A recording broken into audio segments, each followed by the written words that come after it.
Bom dia a todos. Bom dia, que a graça e a paz esteja com todos, amém? Como a Miriam compartilhou, nós passamos o mês inteiro falando sobre fé e razão. Bom, hoje a gente vai falar um pouco sobre fé. Mas antes de falar um pouco sobre fé, eu queria... a gente tem várias perguntas na humanidade, grandes questões, e eu queria compartilhar uma delas, ou conversar com vocês a respeito de uma delas. Uma das grandes questões da humanidade. Eu não sei qual a sua opinião a respeito dessa questão, mas quem veio antes, o ovo ou a galinha? Dona Amélia que ilustre. A senhora, o que a senhora acha? Não sei. Ok. É uma resposta muito importante, não sei, é uma resposta boa. Mais alguém? Quem acha que é o ovo? Acho que é o ovo. Ok. Quem acha que é a galinha? Ok, a galinha primeiro. Ok. Já falei para você. Fala de novo, Johnny. O que você acha? O ovo? É isso aí. Ainda bem que ninguém comeu o ovo antes, né? Se alguém fizesse o ovo frito, já era galinha, não ia ter mais galinha Ok, mas é uma dúvida cruel, que todo mundo pergunta já há muito tempo. Quem veio primeiro, o ovo ou a galinha? Bom, até existe uma discussão muito grande a respeito desse assunto. Quem geralmente acredita na evolução, os evolucionistas dizem que quem veio primeiro é o ovo. Por quê? Porque, segundo os evolucionistas, a galinha, quem botou talvez o primeiro ovo, foi um dinossauro. E dizem que a galinha é descendente do dinossauro. Então, um dino botou um ovo e aconteceu alguma coisa que virou galinha, como a gente conhece hoje. Bom, essa é uma teoria dos evolucionistas. Muitos cientistas acreditam dessa forma. Mas existe uma pesquisa que foi feita em 2010, numa universidade da Inglaterra. E eles pesquisaram para tentar responder essa pergunta. E eles chegaram à conclusão de que uma proteína que existe na casca do ovo, desse ovo que você come em casa, essa proteína só existe na galinha. Não existe em outro animal. E chegou-se à conclusão, segundo essa pesquisa, de que quem chegou primeiro, então, foi a galinha. A galinha veio primeiro. Não, teve outras respostas no primeiro culto dizendo assim que veio junto. Veio a galinha com o ovo dentro já. Então, são várias possibilidades, mas segundo essa pesquisa, dizem que veio a galinha já pronta. E depois veio o ovo da galinha. Bom, é uma discussão já antiga, eu não sei se a gente responde essa pergunta, mas a gente não está aqui para falar sobre ovo nem galinha, né? Mas eu queria ler com vocês Romanos capítulo 1, versículo 18 a 23. Se você tem a Bíblia aí, impressa, você pode abrir, a gente pode ler juntos. Se você tem um app, pode abrir também. Ou você pode acompanhar aqui com a gente na tela. Esse texto fala um pouco sobre essa questão de como que a gente analisa o que tem ao nosso redor, né? O que a nossa ciência faz. Romanos capítulo 1, versículo 18, a gente vai ler até o 23. Ok? Todos acharam aí? Vamos lá, no versículo 18. Portanto, a ira de Deus é revelada do céu contra toda impiedade e injustiça dos homens, que suprimem a verdade pela injustiça. Pois o que de Deus se pode conhecer é manifesto entre eles, porque Deus lhes manifestou. Pois desde a criação do mundo, os atributos invisíveis de Deus, seu eterno poder e sua natureza divina, têm sido vistos claramente, sendo compreendidos por meio das coisas criadas, de forma que tais homens são indesculpáveis. Versículo 21. Porque tendo conhecido a Deus, não o glorificaram como Deus, nem lhe renderam graças, mas os seus pensamentos tornaram-se fúteis e os seus corações insensatos se obscureceram. Dizendo-se sábios, tornaram-se loucos e trocaram a glória do Deus imortal por imagens feitas segundo a semelhança do homem mortal, bem como de pássaros, quadrúpedes e répteis. Em outras palavras, o que é que o apóstolo Paulo está dizendo? Ele está dizendo o seguinte, que as pessoas, Seja de onde for, de que cultura for, de que país for, se é cristão, se não é cristão, se é ateu, se é judeu, se é grego, seja o que for. Seja cientista ou não seja cientista. A Bíblia diz que tudo que foi criado, que a gente olha ao nosso redor, só de olhar, você não precisa ser especialista nisso, só de olhar, a palavra de Deus fala assim que as pessoas são indesculpáveis em dizer que não, eu não acreditava em Deus. Ou eu não acreditava que tivesse alguém criador de todas as coisas. A palavra de Deus que é indesculpável. Porque você olha ao redor, a conclusão que você tem que chegar, de uma forma até sensata existe um Criador. Mas aí, para resumir o que Paulo está falando, o irmão Val, ele compartilhou uma frase que o Marcus Eberlin, é um cientista cristão, disse: se você não acredita em Deus, você acredita em qualquer besteira. Na verdade, essa frase veio desse homem, G.K. Chesterton. Quando se deixa de acreditar em Deus, passa-se a acreditar em qualquer coisa. Então, se você tira Deus da jogada, você tira Deus da sua fé, da sua crença, isso fora da religião, se você tira Deus, você tem que acreditar em alguma outra coisa. Você tem que colocar alguém no lugar, ou alguma coisa no lugar. Essa é a questão. Você tem que acreditar em qualquer coisa. E pode ser maluco. Para alguma pessoa pode ter lógica, mas às vezes você pensa em loucura. E a questão é que se você tira Deus, você se torna louco. É o que a palavra de Deus diz aqui, versículo 22. Dizendo-se sábios, tornaram-se loucos. A ciência não é um problema. O cientista não é um problema. Pesquisar, estudar as coisas não é um problema. As coisas estão aí, é para a gente estudar, é para a gente pesquisar, para a gente entender como funciona o nosso mundo. Mas a gente não pode tirar Deus da jogada. A gente não pode tirar aquele que criou todas as coisas, de todas as coisas que fazemos. Você pode fazer ciência, mas faça ciência sabendo que existe um Criador, inteligente. Se você tira esse Deus Criador, você começa a pensar loucura, você fica louco. Eu vou dar alguns exemplos para vocês. Se nós tiramos Deus da jogada, a gente começa a ficar louco. Versículo 21 e versículo 22 fala sobre uma loucura espiritual. Primeiro, a palavra de Deus diz assim que eles substituíram, eles quem? Os homens, pessoas, substituíram Deus para transferir a glória, para transferir a honra, para dizer assim, quem criou as coisas foi a própria criação.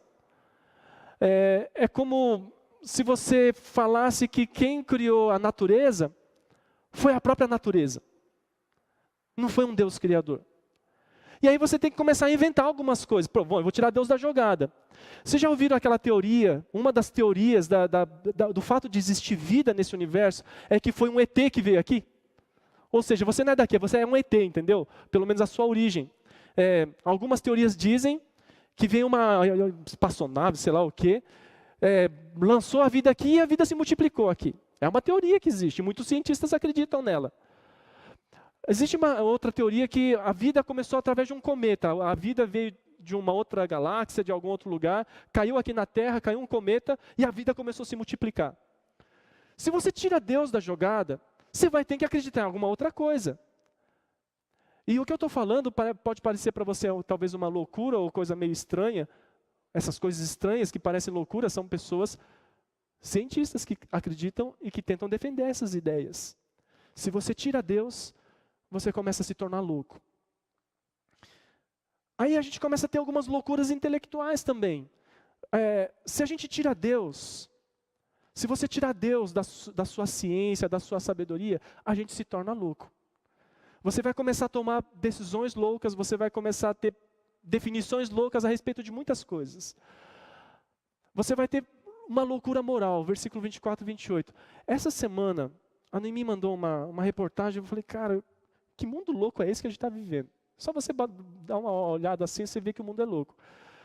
A Noemi mandou para mim uma reportagem de uma criança, um bebê de 9 meses, que estava sendo violentada por um homem, um empresário.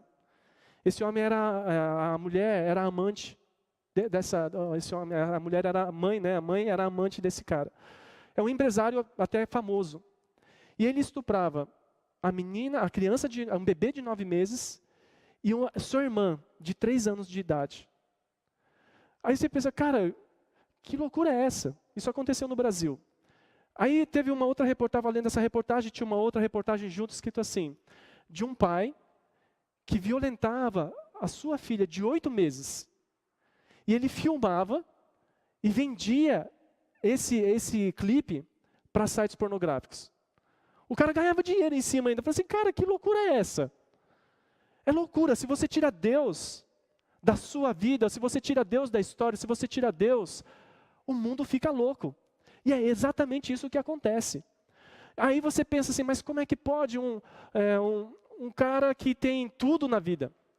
Ele tem dinheiro, ele tem uma boa família, ele tem filhos legais, ele tem uma boa casa, tem um bom carro.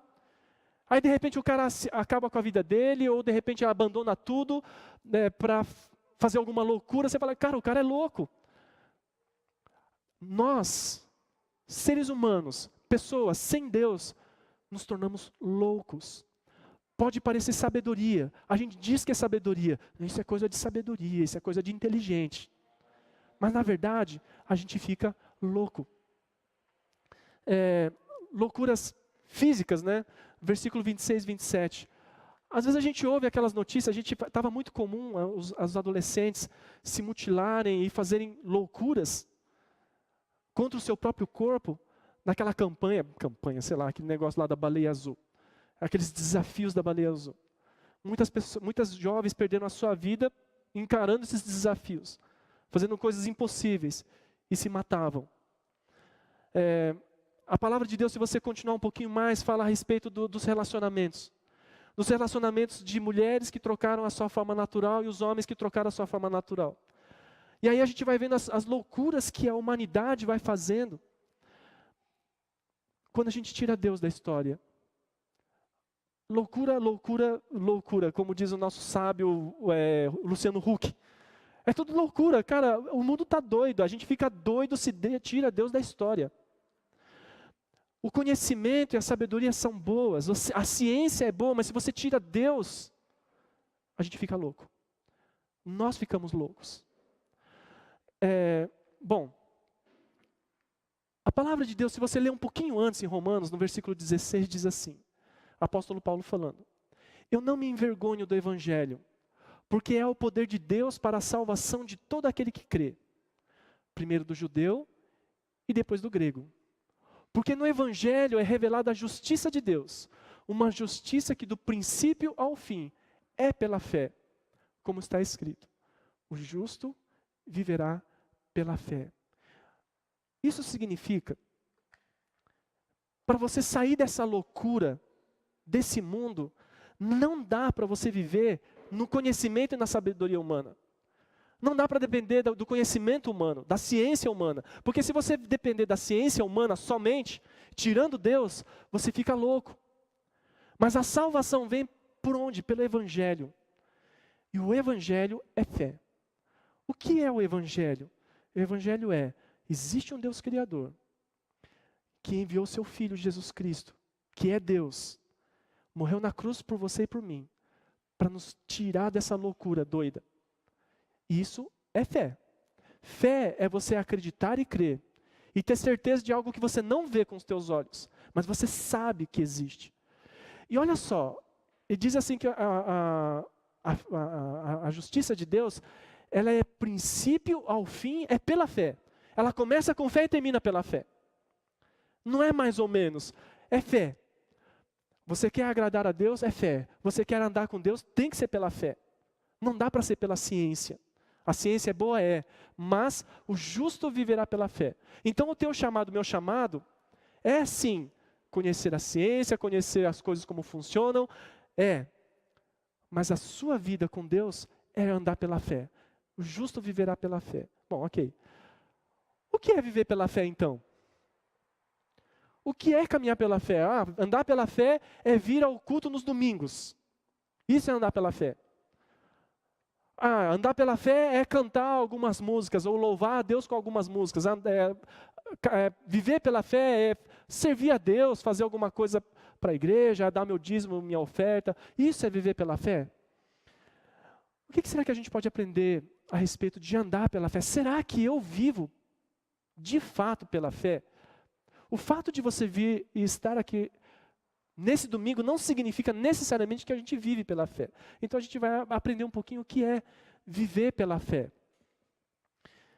Viver pela fé tem a ver com manter e permitir Deus fazendo parte da sua vida. Quando? É continuar mesmo sem controle. O que é a ciência? Controle. Você adquirir um conhecimento de como a coisa funciona, você controla as coisas. Olha, se eu colocar sal, fica salgado. Se eu colocar doce, fica doce. Açúcar fica doce. O que é isso? Ciência. Você sabe exatamente o que vai acontecer com o conhecimento que você tem.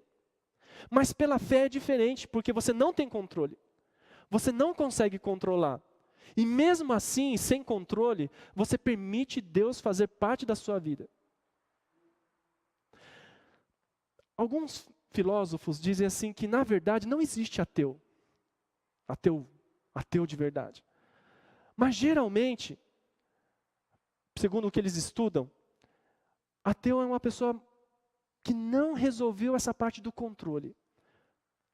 Ele teve algum problema com isso e perdeu a fé. Ou talvez desacreditou. Você não consegue controlar quando você fica doente.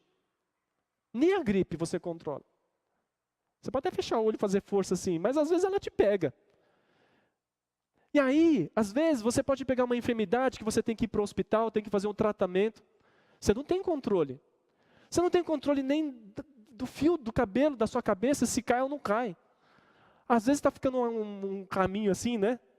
Pela testa, vai abrindo caminho para o aeroporto do mosquito, que dizem, não é? Você não consegue controlar, não dá. Você não tem controle. Mas mesmo assim, eu mantenho Deus na minha vida, eu mantenho ainda a minha fé em Deus e eu ainda permito que Deus faça parte da minha vida.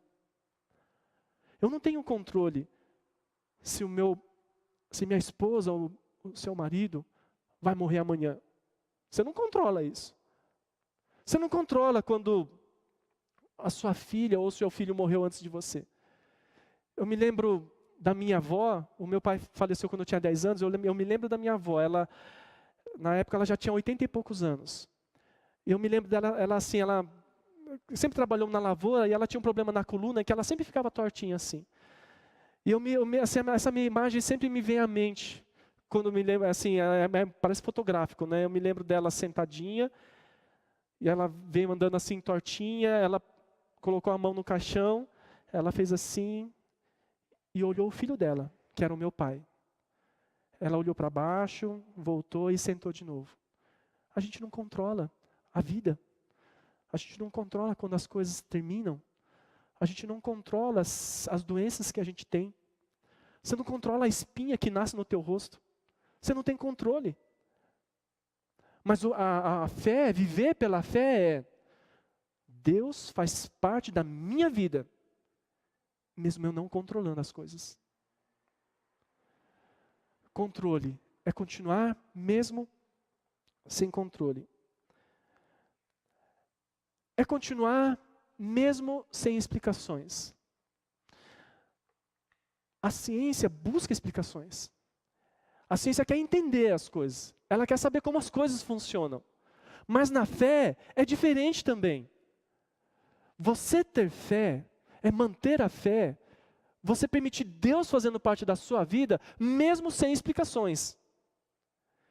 Eu não sei porquê, eu não sei dizer para você, porque é que tem alguns casos de pessoas que falam assim: olha, eu estava ruim, estava no hospital, estava desenganado ou desenganada dos médicos. Os médicos falaram assim: olha, é só deixar, já vai preparando o funeral. A minha família já estava preparando o funeral.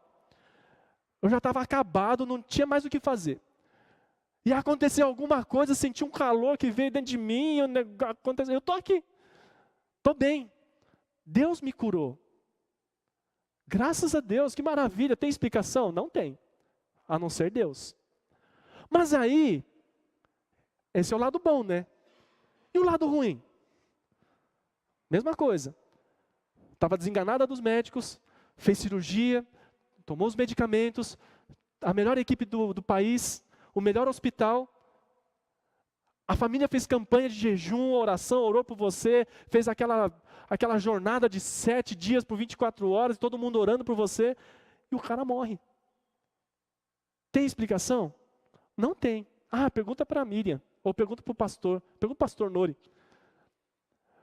Sabe qual vai ser a palavra de sabedoria? Não sei. Não sei.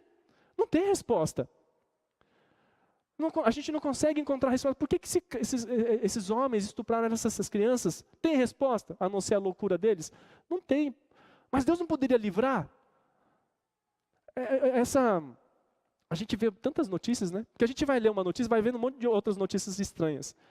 Teve uma outra notícia de uma moça que pegou a carona com um caminhoneiro, e ela estava grávida, de 8, quase 9 meses já, e aí eles sofreram um acidente, o caminhão virou, e essa mulher ela foi lançada para fora do caminhão. E eles estavam carregando aquelas madeiras, né? Tipo, para fazer móveis, e essas madeiras caíram em cima dessa moça. E ela foi esmagada. Assim, completamente esmagada, assim, o seu corpo foi dilacerado. E aí, quando chegaram os socorristas, eles ouviram o choro de uma criança. E quando foram ver, estava a criança, assim, essa pessoa com o ventre todo aberto, com as vísceras toda à mostra, mas a criança ali dentro. Vai me dizer por que não dá para entender. Deus poderia livrar? Poderia. Tem explicação? Não tem explicação. Não dá para explicar. Viver pela fé é você continuar permitindo Deus fazer parte da sua vida, mesmo sem explicações. Não tem resposta. Não tem explicação. Mas Deus continua fazendo parte da minha vida. Se você for pela razão, você deixa. Deus, não dá. O grande dilema daqueles que dizem que não acreditam em Deus é porque um dia eles não tiveram controle e não tiveram explicação. Ah, Deus não livrou. Eu pedi para Deus. Meu pai morreu. Eu não acredito mais em Deus. Ah, porque eu tinha um filho. Tinha saúde, estava bem. A gente lutou tanto para que ele viesse, a gente pediu tanto para Deus que ele viesse e morreu. E eu pedi para Deus. Ele não respondeu. Ele não existe. Viver pela fé é você continuar permitindo que Deus faça parte da sua vida, mesmo sem controle e mesmo sem explicação. Viver pela fé é continuar tomando decisões e seguindo adiante. Você sabe uma coisa que acontece? Quando a gente está num momento assim difícil da nossa vida, sabe aquela coisa que não dá para resolver? Aí a gente começa a buscar a Deus. Deus, ok, é o Senhor que toma o controle, é o Senhor que está comigo. Então, Senhor, resolve aí, o Senhor dá uma resposta, dá um livramento. E a gente fica nessa expectativa, Deus, faz alguma coisa. E aí você fica sentado esperando.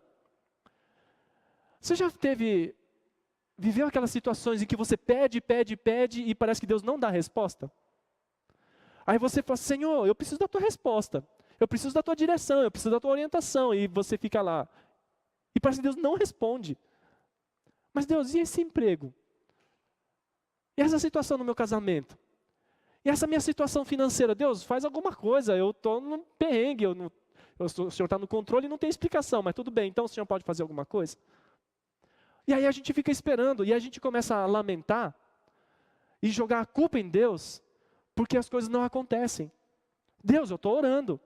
Deus, eu estou fazendo alguma coisa, mas assim, eu estou orando, estou buscando, estou jejuando, os irmãos estão orando por mim. E aí você vai pedir conselho para as pessoas, e as pessoas falam, não sei. Mas viver pela fé é continuar tomando decisões. Tem hora. Se você tomar uma decisão baseada na palavra de Deus, no sentido de que ela não fere os princípios de Deus, o irmão Jó compartilhou a respeito disso, né? Que você tenha a liberdade de tomar decisões e caminhar. Caminha, anda. Às vezes a gente fica lá preso na nossa cama, deprimido e jogando a culpa nas pessoas, jogando a culpa na situação, falando que você é o cara mais azarado, a mulher mais azarada da vida, que todo mundo é contra você, que o mundo assim, parece que você vive o inferno aqui. E aí você fica deitado na sua cama, com um travesseiro na sua cabeça e fala, essa vida não vale nada. Mas tem hora que você precisa tirar o travesseiro da sua cabeça, levantar da cama, abrir a porta, ir para a cozinha, come alguma coisa, abre a porta da sala e sai. Tome decisões. Vai adiante. A caminhada, viver pela fé, é também tomar decisões e fazer a sua caminhada. E fazer a sua jornada. Se Deus falar ao contrário, alguma coisa, olha, não vá por esse caminho, tudo bem. Mas se Deus não mostra nada claro, é esse caminho que eu vou tomar. É no meio das crises que a gente vai tomando decisões e direções. Faz a sua parte, tenta estudar, manda o currículo, não sei. Mas faça a sua parte. Não fique parado. Viver pela fé não é ficar parado. Viver pela fé não é ficar com os braços cruzados e esperando Deus falar alguma coisa. Deus vai falar sim. Mas você tem que dar o seu passo. Lembra quando Moisés estava diante do mar? Atrás tinha um problema. Todo o exército do Egito estava vindo sobre o povo de Israel para pegar de volta e levar para a escravidão. Aí você olha para trás, não dá para voltar. Aí você olha para frente e tem um mar. Outro problema. Para o lateral não dá para ir. E aí? Aí Moisés fala assim, Senhor, e agora? O que a gente faz? Sabe o que Deus fala para Moisés? O que é que você está falando? O que é que você está clamando aí? Marcha, anda, vai, segue adiante. Eu estou com vocês. É justamente isso. Segue adiante. Não fique parado. E no meio dos seus passos de fé, Deus vai mostrando o caminho dele. Viver pela fé é continuar tomando decisões e seguindo adiante. Viver pela fé é manter a integridade diante de Deus. Olha, eu quero dizer uma coisa para você que você vai se decepcionar. Você vai se decepcionar com pessoas, você vai se decepcionar com a Imel, você vai se decepcionar comigo, você vai se decepcionar com tanta coisa. Eu lembro de não é vocês, tá? Assim, um irmão que veio e falou assim, olha, pastor, eu não entendo. Eu sou fiel a Deus. Eu sirvo ao Senhor, vou nos cultos, eu exerço meu ministério na igreja, eu sou legal com as pessoas, eu dou meu dízimo, minha oferta, e por que é que eu passo esse perrengue? Aí eu fico pensando se vale a pena manter a minha integridade diante de Deus. Será que vale a pena andar com Deus? A vontade é, Deus, o Senhor não faz parte da minha vida. Às vezes você se decepciona com alguém que, se você não... Assim, tem duas classes de pessoas dentro da igreja. Aquele que se decepcionou com a igreja e aquele que vai se decepcionar com a igreja. Ou seja, todos nós um dia vamos ter problemas. E aí você fala assim, é o seguinte... esse negócio de igreja não dá certo, eu vou ter o meu Deus, assim, o meu relacionamento com Deus isso ninguém tira, então eu vou ter meu Deus em casa. Aí você vai ter o seu relacionamento com Deus em casa. Irmão, isso não funciona. Isso é mentira. A Bíblia diz o seguinte, que aquele que diz que ama a Deus, mas odeia o seu irmão, é mentiroso. A qualidade do seu relacionamento com Deus está ligado diretamente com a qualidade do seu relacionamento com as pessoas. Não é qualidade assim daquela paixão, de aquela coisa de apaixonadinho, não. Mas é um relacionamento com pessoas. Como é que você lida com pessoas? Se você diz que ama a Deus, mas não lida bem com as pessoas, você é mentiroso. Eu sou mentiroso. Porque não dá para ter um relacionamento com Deus se você não tiver um bom relacionamento com as pessoas. E a gente se decepciona. A gente vai se decepcionar, com certeza. Alguém vai entortar o rosto para você, não vai cumprimentar você, não vai dar abraço em você, um dia vai acabar o café lá e você vai falar assim, poxa, não tem café aqui hoje. Uma vez eu ofereci café que não tinha. acho que era um sábado, aí falou, gente, tem café lá, fui ver, não tinha café nenhum, né? Então, pastor, você falou que tinha que café, também não vou mais para a igreja, não vale a pena seguir a Deus. Bom, você pode tomar essa decisão, mas a questão é, eu mantenho a minha integridade com Deus, ou seja, eu vou continuar a andar com Deus, eu vou continuar seguindo os mandamentos de Deus, eu vou continuar a permitir Deus fazer parte da minha vida, mesmo diante de todas essas situações. Eu vou continuar permitindo Deus fazer parte da minha vida, mesmo quando eu não tiver controle. Eu vou continuar sendo fiel a Ele. Eu vou continuar sendo fiel mesmo quando não tiver explicações. Andar pela fé é manter a integridade. É chegar no final do dia e falar, Senhor, eu não sou perfeito. E eu pequei hoje contra o Senhor. Mas eu quero continuar andando com o Senhor. Eu quero que o Senhor continue fazendo parte da minha vida. E isso é viver pela fé. Viver pela fé não é vir no culto no domingo, só. Viver pela fé não é você exercer somente um ministério. Ou você tocar, ou cantar, ou ficar nos equipamentos, ou abraçar alguém. Isso não é viver pela fé. Viver pela fé é nos momentos mais difíceis da nossa vida, manter a nossa integridade. Manter e dizer, Senhor, continua comigo. Deus nunca prometeu, nem para você, nem para mim, que a gente viveria lindos dias e maravilhosos dias. Deus prometeu sim, para você, andar em pastos verdejantes, de ter águas cristalinas, de comer comida boa, de andar no carro bom, de ter uma casa boa. Mas ao mesmo tempo, Deus não prometeu que você deixaria de andar no vale da sombra da morte. Você vai andar no vale da sombra da morte. Mas o que Deus prometeu para você é que Ele estaria com você no vale da sombra da morte. Tem explicação? Não. Você queria estar? Não. Mas viver pela fé é andar com Deus. Porque se você tirar Deus da sua vida, você se torna louco. Você vai ficar louco. Você vai fazer doideira. Vai fazer maluquice se você tirar Deus da sua vida. Então, essa palavra que diz assim, o justo viverá pela fé, que é citado aqui em Romanos pelo apóstolo Paulo, ele vem lá de Abacuque. Abacuque é um livro quase no finalzinho do Velho Testamento. É um profeta. E se você ler lá o livro de Abacuque, ele faz essa oração, Senhor, até quando eu vou viver essa injustiça aqui dentro do meu país? Até quando o Senhor vai permitir essa loucura que acontece dentro da minha nação? Essa injustiça, essas mentiras, esses enganos. Até quando? Essa sabe quando você olha essa loucura que está ao nosso redor? Aí você pensa, puxa Deus, até quando que a gente vai viver essa loucura toda? Era a mesma oração de Abacuque. Mesma oração. Senhor, essa corrupção, esses enganos, essas pessoas que matam umas às outras. Eu estava lendo assim, uma outra notícia de um cara que teve uma briga de trânsito.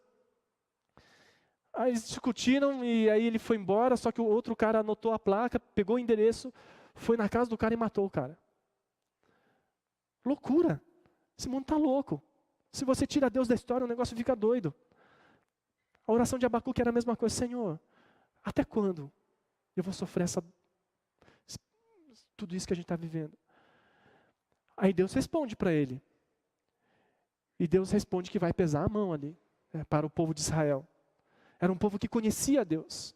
Por isso que o fato de você falar, eu conheço a Deus, eu vou para a igreja, eu faço isso, eu faço aquilo, eu sou religioso, isso não significa que você está vivendo pela fé. Isso não significa que você vai ter uma vida transformada. Ou você ter uma vida transformada. Você pode estar aqui todo domingo. Mas você pode estar todo domingo aqui, mas não viver pela fé. Mas a palavra de Deus em Abacuque fala assim, o justo viverá pela fé.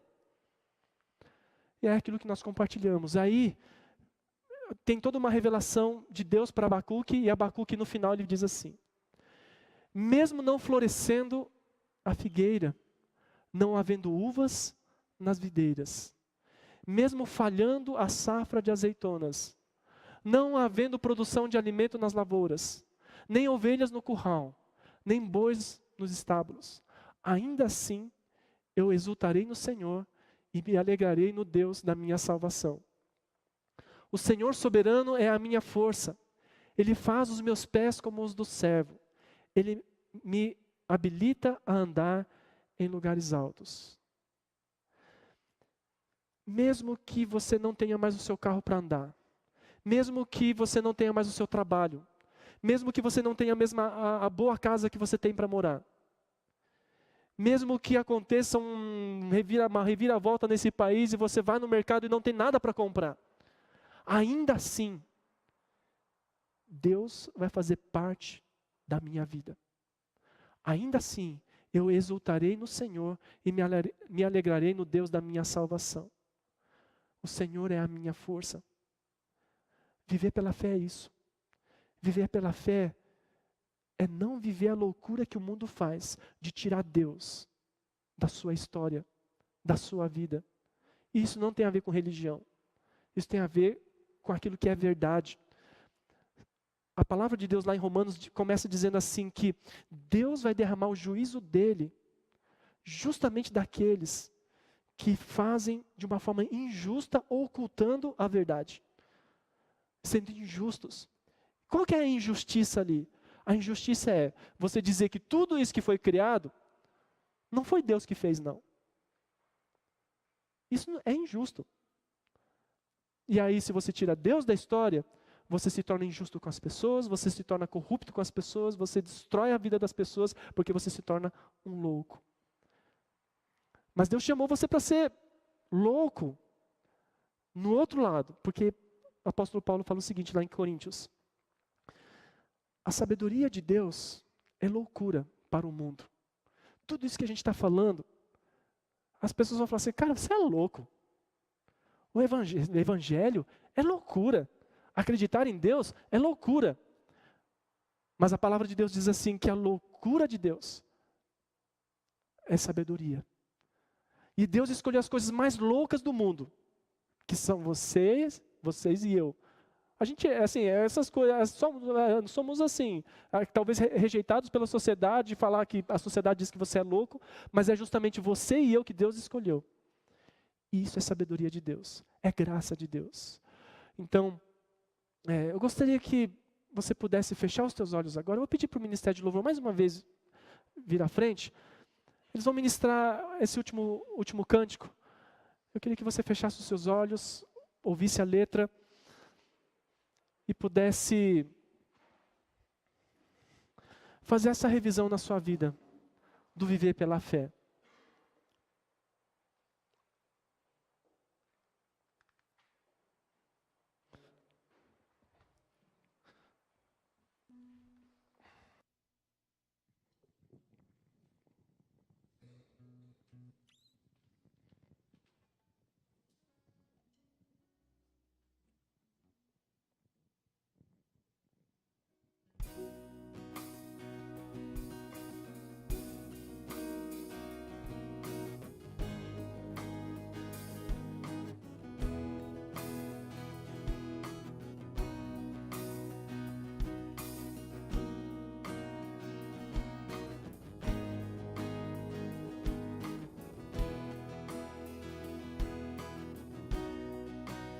Eu vou clamar, pois tudo vem de ti, e tudo está em ti. Contigo vou caminhar, tu és a direção, o sol a me guiar. Tudo pode passar, teu amor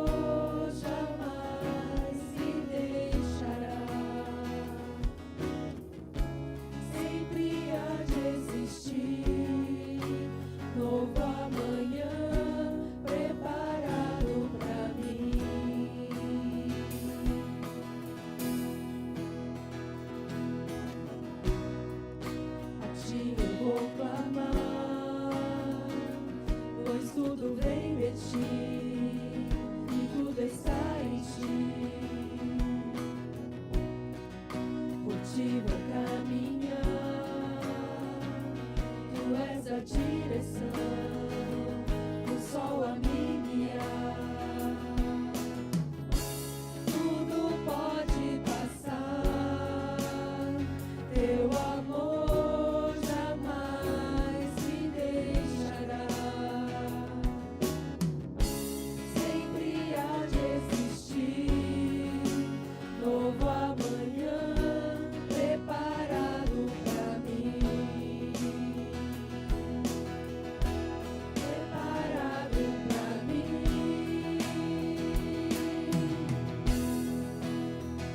Eu me rendo aos teus pés, és tudo que eu preciso pra viver.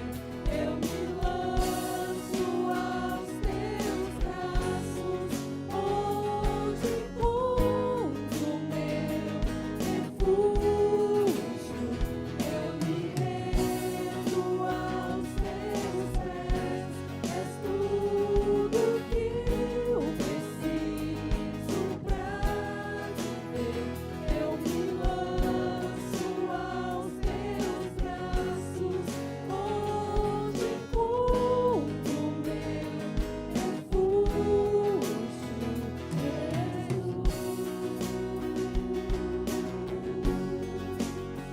Eis-me aqui, Jesus.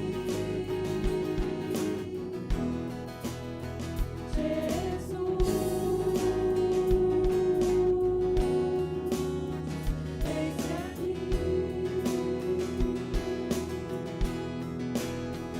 Eu me rendo aos teus pés, és tudo que eu preciso pra viver. Eu me lanço aos teus braços, onde encontro meu refúgio. Eu me rendo aos teus pés, és tudo que eu preciso pra viver. Eu me lanço aos teus braços, onde encontro meu refúgio. Jesus, eis-me aqui. Jesus,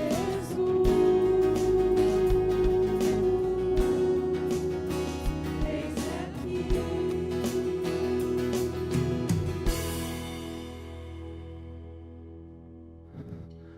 Você pode ficar de pé para nós orarmos juntos?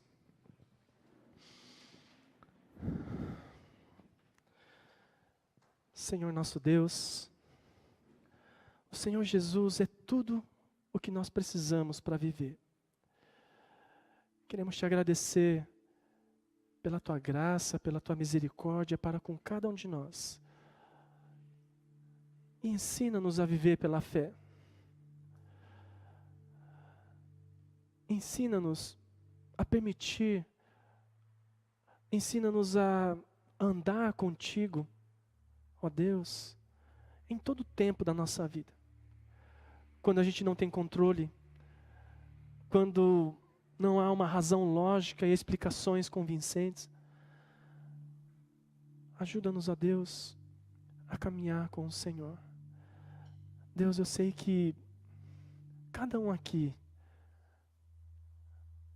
tem as suas dores, as suas dificuldades, tem as suas provações. Cada um aqui, Senhor Deus, tem perguntas sem respostas. Cada um aqui, Senhor Deus, tem a sua dor. Mas ajuda-nos, ó Deus, a permitir e a convidar o Senhor a fazer parte da nossa vida, mesmo assim, ainda assim. Porque, Senhor Deus, se o Senhor não estiver conosco, se o Senhor não fizer parte da nossa jornada, seremos como loucos. Nós faremos coisas que perdem, Senhor Deus, sentido, e não há razão. E no fundo, no final de todas essas coisas, vai gerar morte. Então, Senhor Deus, nós oramos ao Senhor entregando nossas vidas, a cada um de nós, diante do Senhor. Senhor Deus, ajuda-nos e dá-nos entendimento pelo Teu Espírito, a discernir, Senhor Deus, a nossa caminhada, a nossa jornada pela fé. Nos preocupamos tanto com cargos, em fazer coisas, nos preocupamos tanto, Senhor Deus, talvez até participar num culto. Eu sei que todas estas coisas são boas e são importantes, mas a gente pode fazer tudo isso sem fé. E o Teu chamado para nós não é vir no culto somente. O Teu chamado não é fazer alguma coisa ou ter um cargo, mas o Teu chamado para nós é viver pela fé, caminhar pela fé. O justo viverá pela fé. E no final da nossa vida, Senhor Deus, a nossa oração é que as nossas palavras sejam como a de Jó. No final do livro de Jó, ele diz: Senhor, antes eu Te conhecia só de ouvir falar. Eu Te conhecia pela razão. Eu Te conhecia pelo conhecimento. Eu Te conhecia porque outras pessoas falaram algo. Mas hoje, os meus olhos Te veem. Senhor Deus, nós oramos, ó Deus, para que cada um aqui, ó Deus, possa Te ver. De ter experiência contigo. De ter uma jornada de fé com o Senhor. Nos momentos mais difíceis da nossa vida, ainda poder cantar: Senhor, ainda Te louvarei e exultarei ao Senhor, Deus da minha vida. Que assim seja para com cada um de nós. Que a graça do nosso Senhor Jesus, nosso Salvador e Senhor, aquele que morreu na cruz para nos livrar dessa loucura e que está vivo hoje, que o amor do nosso Deus, o nosso Pai, e que a presença e a comunhão do Teu Santo Espírito esteja com cada um de nós, hoje e todos os dias da nossa vida. Assim nós oramos e agradecemos e Te pedimos, em nome de Jesus. Amém, Senhor Deus. Amém. Amém. Pode se assentar. Que Deus abençoe.